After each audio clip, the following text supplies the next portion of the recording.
Tonight at 10, tributes to Michael Foot, one of the dominant Labour figures of the past 50 years. He took over as party leader at a turbulent time and led Labour to a devastating defeat. I think I did make a mess of some things, but on the whole, considering the situation, I think what I was doing was to try and keep the Labour Party together, and the Labour Party did survive it, despite all the efforts of lots of people to tear it apart. A champion of the left, he's praised now for his decency and sincerity. Whatever political views people have, Michael Foot is mourned today as a man who is good, compassionate and dedicated to his country. We'll be assessing Mr Foot's legacy after a parliamentary career that started in 1945. Also tonight, John Venables, one of James Bulger's killers, is back in prison, but there's still no explanation. There are good reasons at the moment to withhold this information, and that is genuinely in the public interest.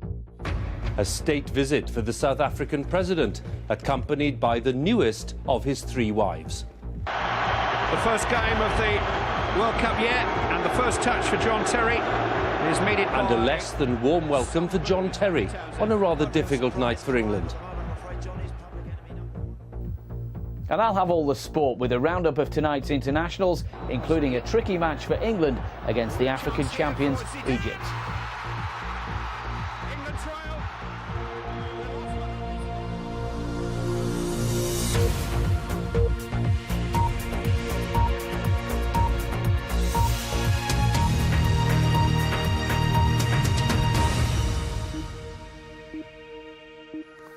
Good evening. Michael Foot, one of the dominant Labour politicians of the past half-century, has died at the age of 96. He was a champion of the left and a compelling public speaker who led Labour to one of its worst election defeats. But in countless tributes today, he's been praised for his decency and his sincerity. Lady Thatcher called him a great parliamentarian. Our political editor, Nick Robinson, looks back at a long and eventful life.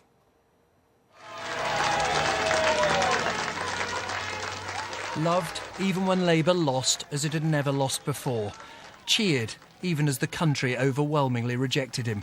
Michael Foot led his party to devastating electoral defeat in 1983, yet he was hugely admired, not just by those in his own party but in them all. He never stood on this doorstep as he would have wanted as a radical Labour Prime Minister. The last time he was here was for his 90th birthday celebration. Today he's occupant of number 10 paid this tribute to him. The respect which he earned for the way that he put his views, his commitment to full employment, his commitment to the National Health Service, his commitment to justice and liberty around the world, means that in every part of the country, despite whatever political views people have, Michael Foot is mourned today as a man who is good, compassionate and dedicated to his country. On the ball! Michael Foot's spine-tingling oratory inspired the campaign for nuclear disarmament. It is a mighty upsurge of democratic protest. In the early 1980s, he rallied the unemployed, who felt they were the victims of the Thatcher Revolution. That's the reason why we had to have this march. And yet her successor today also joined those paying their respects. He was a remarkable man, and in many ways the sort of almost the last link to a more heroic age in politics. You think of him in the 1930s fighting fascism and Hitler alongside Winston Churchill and the great giants of that age. Foot was born before the First World War, the son of a former Liberal MP. He entered Parliament in the landslide which swept Labour to power after World War II. A successful newspaper editor, historian, a man of letters. Not something you could say of his time as his party's leader, which was at times accident-prone and at others chaotic. He cut an isolated figure as he fought both the far left and Labour's traditional right, and the Tory press, who savaged him for his shambling appearance, in particular what they labelled a donkey jacket, which he wore one Remembrance Day. His election manifesto was dubbed the longest suicide note in history, promising to scrap nuclear weapons, leave Europe and nationalised industries. Ideas which prompted Labour's so-called Gang of Four to quit the party and found a new one. But there were new arrivals, including a young candidate called Tony Blair. We believe that he's going to have a very big future in British politics. He was as far removed from the techniques of modern politics as you could possibly imagine. But he was someone of quite extraordinary principle, outstanding commitment. The causes he believed in passionately. And in particular, he led the Labour Party probably at the most difficult point in the entirety of its history. And he led it with great dignity through very difficult times. Michael Foot lived long enough to see his party do to the Tories what they had done to him. Labour's success was based on rejecting his ideas and his unspun approach.